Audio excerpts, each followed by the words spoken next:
CET, NEET, JEE कोणतीही परीक्षा द्या, सगळ्यात महत्वाचा सब्जेक्ट फिजिक्स.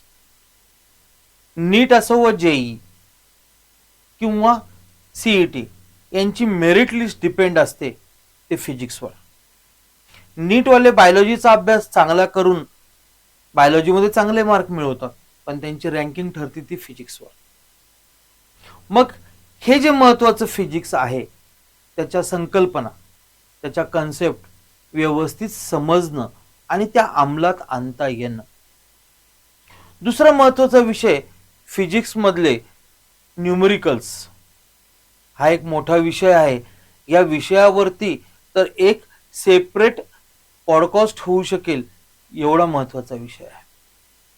पण हे सगळं फिजिक्स सोपं करून सांगणारे आमचे घायदर सर, ज्यांना 16 वर्षापेक्षा जास्त अनुभव आहे, यांचे अनेक विद्यार्थी वेगवेगळ्या विद्यापीठामध्ये आज शिकत आहे. इंजिनिअरिंग असेल, डॉक्टर असेल किंवा अनेक वेगवेगळ्या चांगल्या प्रोफेशनमध्ये त्यांचे विद्यार्थी आहेत. आपण घायदर सरांना आमंत्रित करूयात. नमस्ते सर. नमस्कार. नमस्कार. कैसे हैं आप सर? सर, विद्यार्थ्यांकडून मी तुमचं स्वागत करतो. Yes sir. फिजिक्स सोपं जाओ, फिजिक्स इजी जाना चाहिए, इसके लिए बच्चों ने क्या क्या बेसिक प्रिपरेशन करना चाहिए? देखिए, तो फिजिक्स जो सब्जेक्ट है ये थोड़ा टेक्निकल सब्जेक्ट है. टेक्निकल मतलब ऐसी चीज है जहां पर आप मेमोरी बेस्ड कॉन्सेप्ट यहां पर नहीं है सर. आपको यहाँ पर टेक्निकली सोचना पड़ेगा, टेक्निकली थोड़ा समझना पड़ेगा चीज़ों को, तब जाके फिजिक्स को आप समझ सकते हैं या फिर फिजिक्स में आप अच्छे मार्क्स प्राप्त कर सकते हैं. तो फिजिक्स में जब भी हम लोग सिखाते हैं, जब हम लोग क्लास में सिखाते हैं सनराइज साइंस इंस्टीट्यूट में, तब हम लोग वही चीज़ों को बताते हैं बच्चों को कि आपको फिजिक्स जो है ये समझना नहीं, बल्कि आपको फिजिक्स को फील करना पड़ेगा. जब तक आप फिजिक्स को फील नहीं कर पाएंगे तब तक आप फिजिक्स में अच्छा स्कोर नहीं कर पाएंगे, चाहे वो जेई हो, नीट हो या फिर सीईटी हो.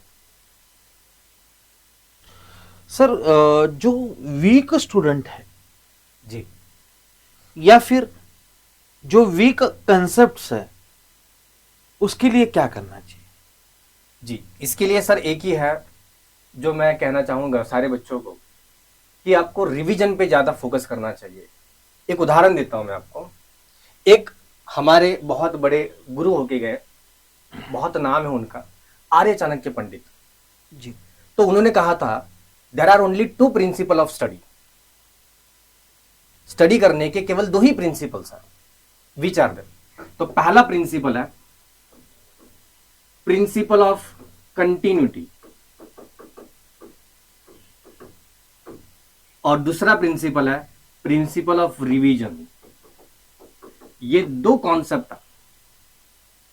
तो अगर आप कोई भी स्टूडेंट हो, अगर वो कंटिन्यूटी बनाए रखता है at the till end of the examinations, और वो कंटिन्यूस रिवाइज करता है जो भी आपको पढ़ाया गया है सिलेबस में, जो भी आपको बताया गया है टीचर के द्वारा, वो अगर वो कंटिन्यूसली रिवाइज करता है तो इजीली मार्क जो है इजीली मिल सकता है. एक उदाहरण देता हूं सर. बचपन में जब भी हम लोग स्कूल का पहला दिन अगर आपको याद होगा, तो स्कूल के पहले दिन जो भी टीचर थे उन्होंने कैसे पढ़ाया? तो उन्होंने एक सिलेट दी, हम लोग गुजराती में सिलेट, उसको पेन और सिलेट कहते थे. वहां पर उन्होंने, मैडम ने क्या बताया था, टीचर ने बताया था ए फॉर एप्पल बना के दिया था हमें सबको. और इस ए फॉर एप्पल बनाने के बाद उन्होंने कहा था कि आपको इस ए फॉर एप्पल को डार्क बनाना है और साथ में बोलते जाना है A for Apple, A for Apple, A for Apple, A for Apple. ऐसे पूरे दिन हमने केवल ए फॉर एप्पल निकाला. फिर दूसरे दिन दूसरा लेटर, बी फॉर बॉल वगैरह करके हमने पूरी एबीसीडी लर्न करी है. आपके भी जीवन के लगभग 50-60 साल हो गए होंगे, क्या आपको एबीसीडी याद नहीं है? सबको एबीसीडी याद है. बराबर. तो सवाल ये है कि आपको एबीसीडी क्यों याद है? क्योंकि आपने दिन भर केवल ए फॉर एप्पल ही करा था, बाकी कुछ नहीं किया था उस वक्त. तो वैसे ही अगर सारे बच्चे मिलकर दिन भर फिजिक्स करें या फिर केमिस्ट्री करें या फिर मैथमेटिक्स करें, तो आप इसको बहुत अच्छे से समझ सकते हैं. तो ये है रिवीजन कॉन्सेप्ट. तो जितनी ज्यादा आपकी रिवीजन होगी उतना ज्यादा वो मेमोराइज हो जाता है, उतना ज्यादा वो याद रहता है। वही ये सीक्रेट है सर। सर मैक्सिमम मार्क्स देने वाले चैप्टर्स, जी जो बच्चे हमेशा सोचते हैं कि जी। अगर मुझे वो पता हो जाए तो मैं उस पर वर्क करूंगा और मैक्सिमम मार्क्स लूंगा। जी जी जी। बहुत बच्चों ने ऐसा सवाल मुझे किया है कि सर ऐसे कौन से चैप्टर से जो सबसे ज्यादा स्कोरिंग है, अगर वो चैप्टर को कर लिया जाए तो ज्यादा हम लोग कम एफर्ट्स में ज्यादा मार्क्स प्राप्त कर सकते हैं। तो फिजिक्स में ऐसे आप देखेंगे, अगर बात करेंगे एमएसटी सीईटी की, तो एमएसटी सीईटी में 11-12 मिला के टोटल 26 चैप्टर है सर। इस 26 चैप्टर में से टोटल 10 से 12 चैप्टर ऐसे हैं कि जो बहुत ज्यादा वेटेज है उनका, अगर बच्चे ये भी कर लेते तो अच्छा स्कोर उनका आ सकता है। तो इसमें से कुछ हम लोग चैप्टर आज डिस्कस करेंगे, जिसमें पहला जो चैप्टर है ग्रेविटेशन, ये 11 का चैप्टर है। 11 में सबसे ज्यादा वेटेज इसी चैप्टर का है, ग्रेविटेशन। अब ये ऐसा चैप्टर है, जब मैं पढ़ाता हूं क्रैश कोर्स में भी, तो मैं बच्चों को बताता हूं यहां से 3 क्वेश्चंस आएंगे। तो बच्चों को लगता था, अजीब लगता था, कैसे 3 क्वेश्चन आ सकते सर। तो मैंने बोला था 3 क्वेश्चंस आएंगे। तो हमारे एक स्टूडेंट है दुर्वा जावड़े करके, जब उसका पेपर हुआ था, पेपर बहुत आसान गया, बहुत इजी गया, तो उसने फोन करके बताया, बहुत खुश थी लड़की। तो उसने बताया सर मेरे 4 क्वेश्चंस आए थे उस चैप्टर में से और मैंने सारे के सारे सॉल्व करे। उस लड़की का बहुत अच्छा रिजल्ट आया और वो लड़की आज कमिंस कॉलेज में है पुणे में। कमिंस जो है ये काफी बड़ा कॉलेज है, स्पेशल गर्ल्स के लिए है पुणे में। इसका जो डिमांड है ये पुणे सिटी से भी ज्यादा भी हो चुकी है, क्योंकि यहाँ पे जो प्लेसमेंट्स होती हैं वो काफी ज्यादा है और इसमें जो प्लेसमेंट में जो पैकेज दिया जाता है सैलरी, वो भी बहुत अच्छा खासा मिलता है। तो ये लड़की एक उदाहरण है। ऐसे काफी सारे बच्चे हमारे जो हैं जो स्ट्रैटेजी को फॉलो करके आगे बढ़े हुए हैं। तो ये पहला चैप्टर है ग्रेविटेशन। दूसरा चैप्टर अगर बात करेंगे तो वो है इलेक्ट्रोस्टैटिक। इलेक्ट्रोस्टैटिक ये ऐसा चैप्टर है कि जो 11 और 12 दोनों में है, ये आपको करके रखना है। ये भी अच्छा खासा वेटेज, इसमें भी 3 से 4 क्वेश्चन बन सकते हैं सर। और तीसरा जो हमारा चैप्टर है जो मैं बताना चाहूंगा बच्चों को, वो है वेव्स। एनसीईआरटी में ये वेव्स नाम से आएगा और एमएसटी सीईटी में ये 2 चैप्टर का कॉम्बिनेशन है। पहला जो है वो है साउंड और दूसरा जो आएगा वो है सुपरपोजिशन ऑफ वेव्स। ऐसे 2 चैप्टर का कॉम्बिनेशन है। अगर ये आप करके रखते हैं तो आपको अच्छे मार्क्स मिल सकते हैं। ये तो 3 ही चैप्टर्स हैं, बहुत सारे चैप्टर्स हैं, 10 से 12 चैप्टर्स हैं, लेकिन सारे चैप्टर्स के बारे में तो नहीं बता सकता हूँ, समझ ज्यादा जाए उसमें। तो हम लोग अगर जो बच्चे जानना चाहते हैं वो क्रैश कोर्स में जुड़ सकते हैं। आपको कम समय में बहुत अच्छा सा क्वालिटी मटेरियल हम लोग देंगे, क्वालिटी आपको टीचिंग देंगे, जो आपको कम एफर्ट्स में बहुत अच्छे से मार्क्स प्राप्त कर सकते हैं। सर अगला सवाल बच्चों का ये है कि थ्योरी और न्यूमेरिकल्स, इनका बैलेंस कैसा करें? जी बहुत बढ़िया सवाल है। अब जब अगर बात करें थ्योरी की एंड न्यूमेरिकल, सवाल ये आता है पहले कि आप किसके लिए प्रिपेयर कर रहे हो। क्या आप बोर्ड के लिए प्रिपेयर कर रहे हो, क्या एंट्रांस एग्जाम के लिए प्रिपेयर कर रहे हो? तो बोर्ड्स का पढ़ने का तरीका अलग होता है, एंट्रांस के लिए प्रिपरेशन का तरीका अलग होता है सर। बोर्ड्स में थ्योरी जो है इसमें आपको डेरिवेशन करने पड़ते हैं। एंट्रांस एग्जाम में डेरिवेशन आपको करने की आवश्यकता नहीं होती है। तो डेरिवेशन का जो रिजल्ट प्राप्त होता है, जैसे फॉर्मूले कुछ मिल जाते हैं हमें, तो उस फॉर्मूले का इस्तेमाल होता है एंट्रांस में। तो डिपेंड करता है बच्चों के ऊपर कि वो किसके लिए प्रिपरेशन करना चाहता है, बोर्ड के लिए या फिर एंट्रांस के लिए। तो एंट्रांस के हिसाब से एंट्रांस में हम लोग थ्योरी में से केवल और केवल कॉन्सेप्ट की बात करते हैं। आपने कॉन्सेप्ट को समझना है, आपने डेरिवेशन नहीं करने एंट्रांस एग्जाम के लिए, और न्यूमेरिकल की प्रैक्टिस करनी है एमसीक्यूज के फॉर्म में। तो मैं आपको बताना चाहूंगा 3 ही चीज है, 3 चीजों के ऊपर फोकस करेंगे तो आपका सारा जो मांजरा है वो सारा क्लियर हो जाएगा। कोई भी आप एंट्रेंस एग्जाम दीजिए, जेई दीजिए, नीट दीजिए, एमएसटी सीईटी दीजिए, आपको 3 चीजें करनी है। पहली जो चीज है वो है कॉन्सेप्ट। आपको कॉन्सेप्ट के ऊपर ध्यान देना है। कॉन्सेप्ट मतलब क्या है? बहुत सारे बच्चों को यही समझ नहीं आता सर कॉन्सेप्ट मतलब क्या है, मतलब किस खेत की मूली है, किस चिड़िया का नाम है कॉन्सेप्ट, ये बच्चों को समझ नहीं आता। तो कॉन्सेप्ट मतलब ये है कि आप जो भी कुछ पढ़ने वाले हैं उसको गहराई से समझना, उसको फील करना। जिन बच्चों ने ज्यादा अच्छे से फील कर पाए, जो ज्यादा समझ पाए हैं, उनके कॉन्सेप्ट बहुत अच्छे क्लियर है। ठीक है, क्योंकि आजकल जो सवाल बनाए जा रहे हैं एंट्रेंस एग्जाम के ऊपर, वो एंट्रेंस एग्जाम में आपका मगिंग जैसा कुछ काम नहीं है। जो रट्टा मार वाले बच्चे हैं वो तो हमेशा फिल्टर होने वाले सर। अभी वही बच्चे काम कर आगे चल पाएंगे जिन बच्चों का कॉन्सेप्ट काफी अच्छा क्लियर है। तो आपको कॉन्सेप्ट मतलब आपको उस चीजों को बहुत अच्छे समझना पड़ेगा। दूसरी चीज है फॉर्मूला। आपको सारे चैप्टर्स के सारे फॉर्मूले लर्न होने चाहिए। बिना फॉर्मूले के आप कुछ नहीं कर पाओगे। मतलब यह है कि अगर आप व्हीकल चलाने वाले, कार चलाने वाले हैं, तो कार में सबसे इंपॉर्टेंट इंजन होता है। बिना इंजन के कार हिलेगी भी नहीं अपनी जगह से। तो ये कार मतलब इंजन का काम करता है फिजिक्स में फॉर्मूले। तो फॉर्मूले पे ही पूरा फिजिक्स बना हुआ है। अगर हम उन्हें ही छोड़ देंगे तो हम कैसे फिजिक्स में न्यूमेरिकल सॉल्व कर पाएंगे। ठीक है, और तीसरी सबसे इंपॉर्टेंट, जब आपके कॉन्सेप्ट क्लियर हो जाते हैं, जब आपके फॉर्मूले लर्न हो जाते हैं, फिर आपको केवल एक ही काम करना है, वो है एमसीक्यूज की प्रैक्टिस। आप चाहे जेई करो तो जेई लेवल के एमसीक्यूज, नीट लेवल के एमसीक्यूज, और अगर एमएसटी सीईटी करना चाहते हैं तो सीईटी के लेवल के एमसीक्यूज की प्रैक्टिस करनी चाहिए। बस बाकी कुछ नहीं करना। These are the only simple things. यही सर सीक्रेट है। बस आप अगर ये फॉलो कर लेते हैं तो आपका रिजल्ट 100% आएगा ही आएगा। इसको कोई रोक नहीं सकता। एक फिजिक्स का डर बच्चों के मन में बैठा हुआ होता है जी। वो डर मन में से निकालने के लिए क्या ट्रिक से क्या कर सकते हैं? जी देखिए, डर तभी निकलेगा जब आपको कॉन्फिडेंस होगा अपने कर्मों पे। जी। तो आपको पढ़ाई करनी पड़ेगी। आपका कॉन्फिडेंस लेवल तब बनेगा जब आप ये तीन जो मैंने चीजें बताई थी अभी, जिसमें कॉन्सेप्ट है, दूसरा फॉर्मूले लर्न होने चाहिए, और तीसरा एमसीक्यूज की प्रैक्टिस, ये जब आप फॉलो करेंगे तब आपका कॉन्फिडेंस धीरे धीरे बढ़ता जाएगा। जब आप एमसीक्यूज, आपको लगेंगे कि आपके धीरे धीरे एमसीक्यूज सॉल्व हो रहे हैं। जी, मतलब जब तक ये फील नहीं होता है कि मुझे कुछ आता है, तब तक वो कॉन्फिडेंस नहीं बढ़ेगा नहीं। यस, और उसके लिए फिर ये तीन चीजें बच्चों को करना पड़ेगी। यस, एकदम करेक्ट है सर।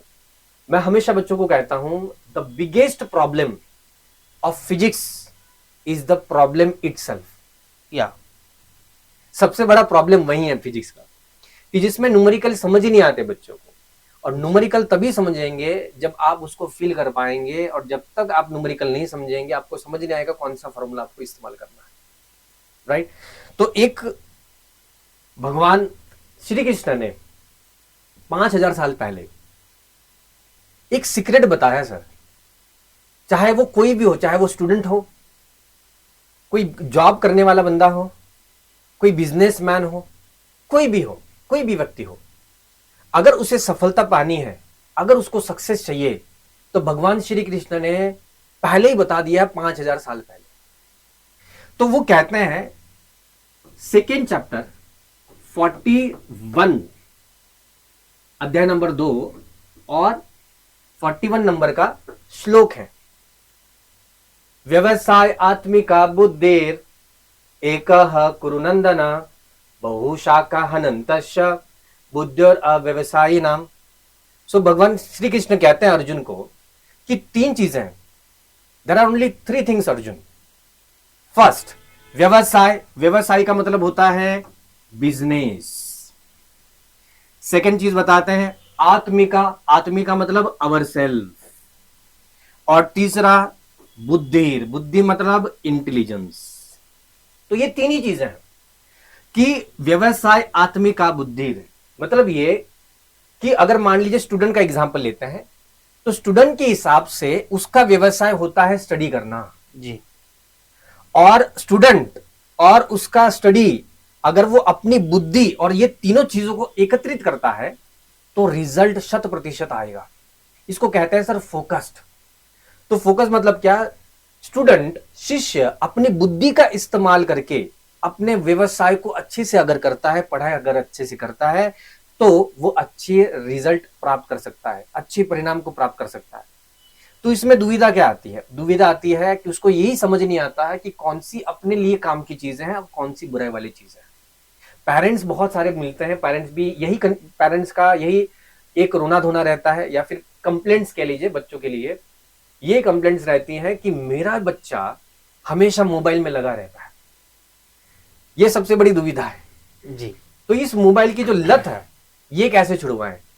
तो मोबाइल जो चीज है, मैं पेरेंट्स को भी बताता हूं, मोबाइल बुरी चीज नहीं है, लेकिन अगर उसका इस्तेमाल अच्छे के लिए किया गया तो वो अच्छी चीज है। अगर उसका इस्तेमाल बुरे चीजों के लिए किया गया तो वो बुरी चीज निकलेगी। ठीक है, तो स्टूडेंट का ये डिपेंड करना चाहिए, स्टूडेंट के ऊपर ये निर्धारित होता है कि स्टूडेंट कैसे वो मोबाइल का अच्छे से इस्तेमाल करता है।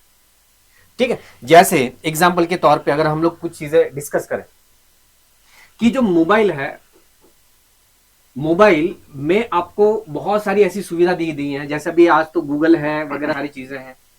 अगर आप इस्तेमाल करेंगे तो सारे न्यूमेरिकल्स के आंसर वहां पर अवेलेबल हैं, सारे कॉन्सेप्ट समझने के लिए यूट्यूब भी वहां पर भी आप देख सकते हैं, बहुत सारी चीजें अवेलेबल होती है। लेकिन क्या देखना है मोबाइल पे, बच्चों को वो समझ नहीं आता, तो वो देखने जाते हैं एग्जाम्पल का सॉल्यूशन, लेकिन वो पता नहीं कौन कौन सी गलत चीजों में पड़ जाते हैं, वही अलग अलग वेबसाइट पे चले जाते हैं कि जो अपना पढ़ाई रह जाता है साइड में, बाकी की सारी चीजें सोशल मीडिया वगैरह पे अटक जाते हैं बच्चे।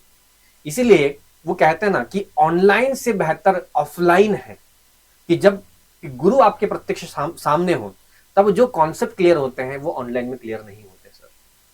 इसलिए हम लोग बच्चों को फोर्स करते हैं कि आप भी इस क्रैश कोर्स में आइए, हमारे साथ जुड़िए, ताकि आपके भी जो कॉन्सेप्ट अच्छे से क्लियर हो जाए। एक आइडियल रूटीन प्रैक्टिस जी फिजिक्स के लिए कैसा रहे? जी, तो कुछ बच्चों ने भी मुझे ऐसा ही सवाल किया है कि कितने समय हमने फिजिक्स को पढ़ना जी। चाहिए। देखिए मैं आपको बताता हूं, टोटल 24 घंटे होते हैं, सबके पास 24 घंटे ही हैं। 24 घंटे से ज्यादा या फिर कम किसी के पास भी समय नहीं है। राइट।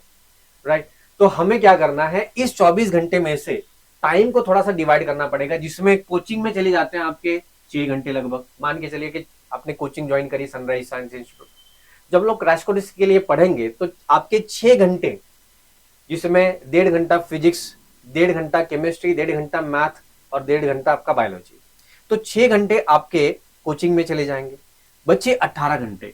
इस 18 घंटे में आप क्या करते हैं, ये आपको दुनिया से अलग बनाता है सर।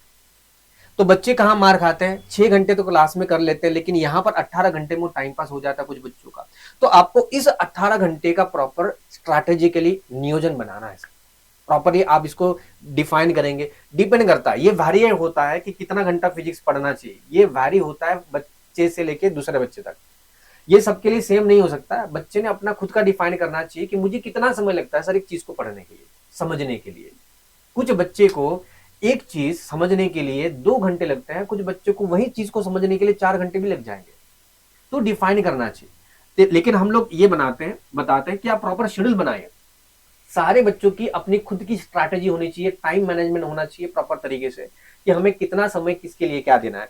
किस बच्चे का फिजिक्स इजी जाता है लेकिन मैथमेटिक्स डिफिकल्ट जाता है, तो उसने मैथमेटिक्स के लिए ज्यादा समय देना चाहिए सर। कुछ बच्चों को मैथमेटिक्स और केमिस्ट्री बहुत आसान जाते हैं, तो उसने फिजिक्स के लिए समय देना चाहिए, क्योंकि फिजिक्स उसको डिफिकल्ट जा रहा है। तो ऐसे कुछ स्ट्रैटेजी बच्चों ने डिफाइन करनी चाहिए। लेकिन फिर भी हम लोग मानते हैं कि अगर 18 घंटे में से अगर हम लोग अच्छे से डिवाइड करें प्रॉपर्ली, तो 3 से 4 घंटे भी अगर बच्चा पढ़ता है फिजिक्स के लिए, बाकी सब्जेक्ट के लिए भी उसको समय देना पड़ेगा, फिर भी इनफ है। फिजिक्स के हर चैप्टर के कितने न्यूमेरिकल्स बच्चों ने सॉल्व करना चाहिए? जी, तो देखिए अगर हम देखें टोटल, मैं बात करता हूं एमएसटी सीईटी की,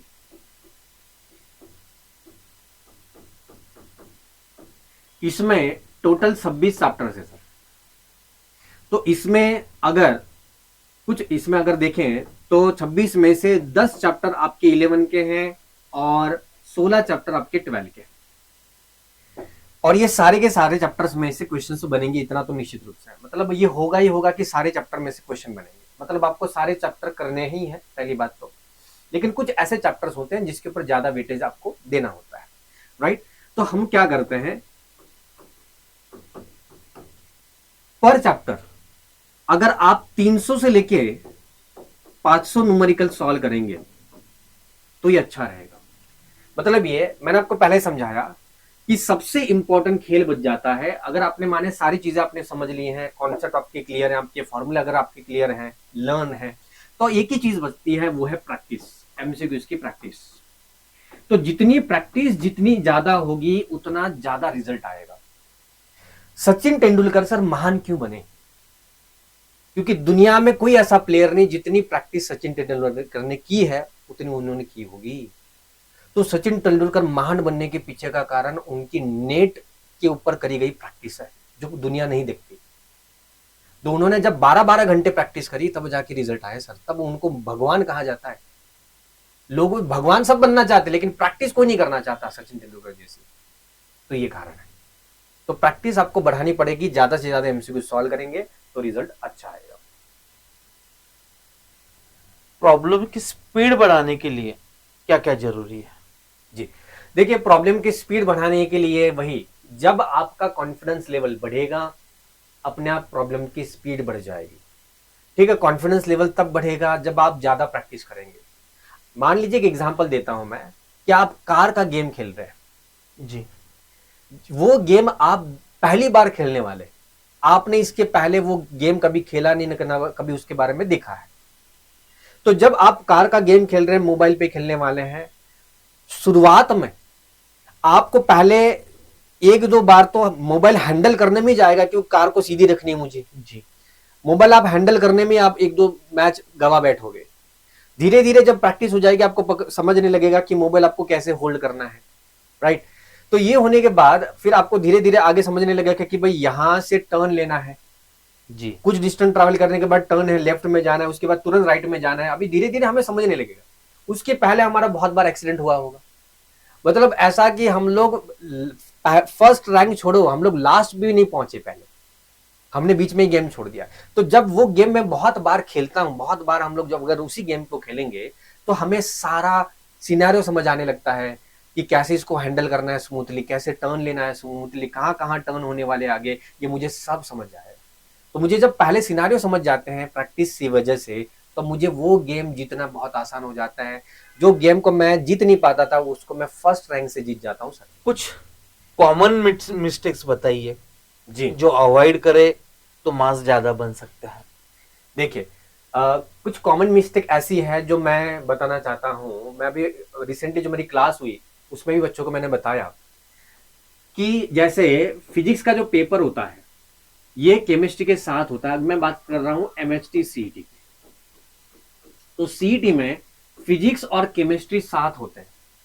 पहला पेपर होता है साथ में होगा, मैथमेटिक्स या फिर बायो ये सेकंड पेपर में आता है जी, तो फिजिक्स एंड केमिस्ट्री ये कंबाइन होते हैं। तो बच्चे सबसे बड़ी गलती करते हैं, दे स्टार्ट फ्रॉम फिजिक्स। वो फिजिक्स से शुरू करते हैं जो सबसे डिफिकल्ट है केमिस्ट्री के मुकाबले, अगर डिफिकल्ट है। तो होता क्या है कि जब शुरू करते हैं तो पहले न्यूमेरिकल सॉल्व नहीं होते उनसे। तो जब वो देखते हैं कि पहला क्वेश्चन पढ़ता है नहीं आ रहा है तो फिर दूसरा क्वेश्चन सॉल्व करने के लिए जाता है, वहां पे भी प्रॉब्लम्स है। तो जब ऐसे 3-4 क्वेश्चन के बारे में होता है तब उसका होता है कॉन्फिडेंस डाउन। जब कॉन्फिडेंस डाउन होता है तो फिर बीच में बच्चा स्किप करने लगता है कुछ क्वेश्चन, या फिर अक्कड़ बक्कड़ बम्बे बो 80-90 पूरे 100 ऐसे लगा देता है, तुक्का मारता है सर। तो जब ऐसे सिनेरियो आते हैं तब उसका मतलब वो साइकोलॉजी बिगड़ जाती है सर सारी। फिर वो इसमें समय भी ज्यादा जाता है। दूसरी बात है, पहला मतलब क्या, डिफिकल्टी लेवल ज्यादा है। दूसरा है टाइम मैनेजमेंट नहीं होता सर फिजिक्स का।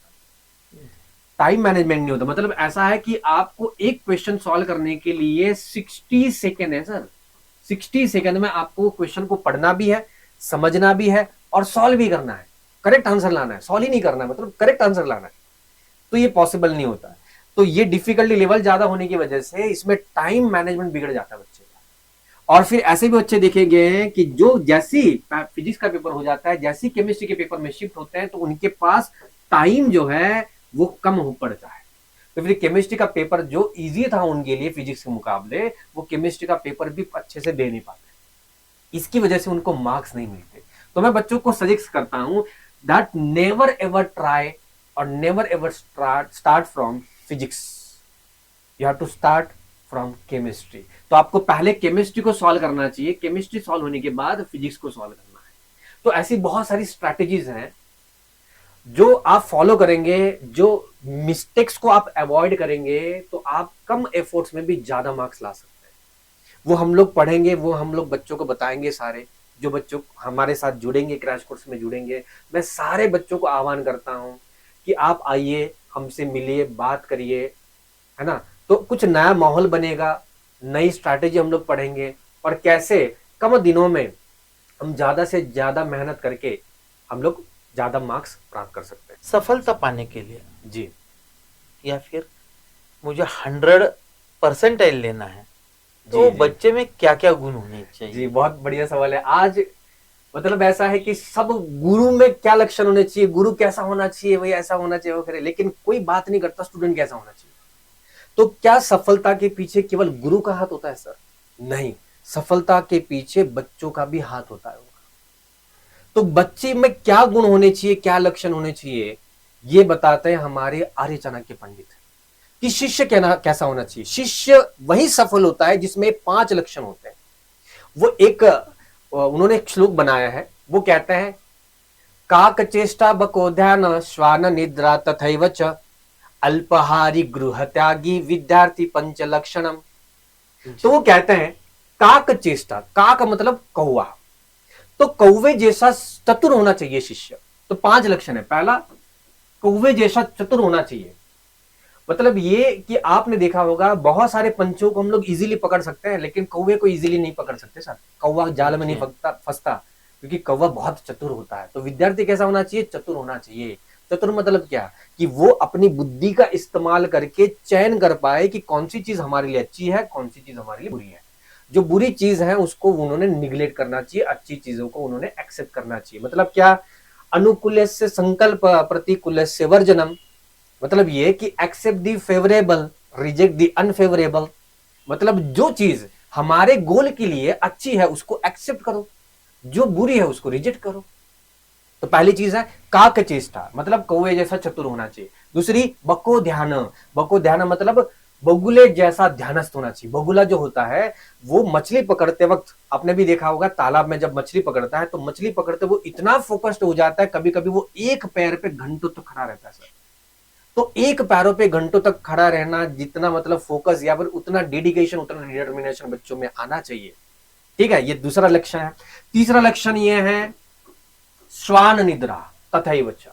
तो श्वान निद्रा मतलब क्या? कुत्ते जैसी नींद होनी चाहिए। अब सारे बच्चे बोलेंगे हमको कुत्ते कह रहे हैं, वैसा नहीं है। कुत्ते जैसी नींद का मतलब यह है कि अगर आप देखिए रात में जब कुत्ता सोता है तो रात के 2:30 बजे भी वो कितनी भी गहन निद्रा में होगा, थोड़ा भी अगर आवाज आ जाएगा वो कुत्ता तुरंत जग जाता है, खुल जाती है उसकी, तुरंत नींद खुल जाती है उसकी। और हम कैसे हैं सर? हम कैसे हैं? मतलब रात के 9 बजे सोएंगे फिर भी दूसरे दिन सुबह 8-9 बजे उठते हैं। मतलब क्या? हमने कुंभकर्ण के सारे रिकॉर्ड तोड़ दिए। अगर आप देखेंगे तो मतलब हम कुंभकर्ण से भी बदतर हो गए। 10th और 12th में सबसे ज्यादा नींद आती है। सबसे ज्यादा नींद आती है। ठीक है, मतलब ये कि घर वालों को कभी कभी पानी डाल के उठाना पड़ता है बच्चों को, ये प्रॉब्लम्स है। तो ऐसे बच्चों का रिजल्ट नहीं आना है। तो रिजल्ट उनका आएगा जो मेहनत करेंगे, है ना। तो मैंने बताया आपको काक चेष्टा बको ध्यान श्वाद निद्रा तथैव च। चौथा लक्षण है अल्पहारी। मतलब ये कि विद्यार्थी का आहार अल्प होना चाहिए। अब कुछ ऐसे बोलते हैं मुझे बच्चे कि सर रात में खाना खाने के बाद फिर नींद आने लगती है, तो हम लोग रात में कैसे पढ़ाई करें, सुबह जल्दी उठा नहीं जाता। तो प्रॉब्लम्स है आपके फूड में। मतलब आप कैसा खाते हैं, सात्विक आहार खाइए, पहली बात। दूसरी बात ये होना चाहिए कि जितना हो उतना ही खाइए। कुछ बच्चे एक्सेस खा लेते हैं तो उसकी वजह से प्रॉब्लम्स आते हैं। कुछ बच्चे बहुत कम खाते, टेंशन में पतले हो जाते, दुबले पतले हो जाते हैं। तो ये जो चीज है ऐसा नहीं होना चाहिए। हमारा जो आहार है वो परफेक्ट होना चाहिए, जिसकी वजह से डिस्टर्ब ना आए। ठीक है, और उसके बाद हम लोग देखेंगे 5वां जो है, मैंने आपको बताया गृह त्यागी। गृह त्यागी का मतलब है कि पुराने जमाने में, पहले के जमाने में जब शिक्षा प्राप्त करनी होती थी तो गुरुकुल में जाना पड़ता था। गुरुकुल काफी दूर होता था, तो गुरुकुल में जाने के लिए, गुरुकुल में सारी रहने की व्यवस्था होती थी, तो गुरुकुल में जाते वक्त बच्चे को अपना घर भी छोड़ना पड़ता था शिक्षा प्राप्त करने के लिए। आज वैसी चीजें नहीं है। इसलिए मैं बाहर के बच्चों को बताता हूं कि आप डरिए मत। आप कहीं भी रहते हो, आपको अगर अच्छी शिक्षा चाहिए तो आपको घर से बाहर निकलना पड़ेगा। घर से दूर रहना पड़ेगा, थोड़ी तपश्चर्या करनी पड़ेगी, थोड़ी मेहनत लेनी पड़ेगी, तब जाके अच्छे रिजल्ट परिणाम आएंगे। अच्छे गुरु हर जगह नहीं है, लेकिन आपको उन्हीं के पास आना चाहिए पढ़ने। बोर्ड और एंट्रेंस के लिए डेरिवेशंस कैसे तैयार करें? जी देखिए, एक मैंने आपको पहले भी समझाया कि डेरिवेशंस ये जो होते हैं ये केवल बोर्ड में ज्यादा रोल प्ले करते हैं। एंट्रांस में डेरिवेशन का ज्यादा रोल नहीं है। एंट्रांस में डेरिवेशन से जो रिजल्ट प्राप्त होते हैं फॉर्मूले के बेस पे, उसी पे एंट्रांस में हमें समझना होता है। जी तो हम लोग बात करेंगे बोर्ड्स के लिए। तो बोर्ड्स के लिए डेरिवेशन का एक ही सर सॉल्यूशन है, मैं कहना चाहूंगा, वो है केवल और केवल प्रैक्टिस।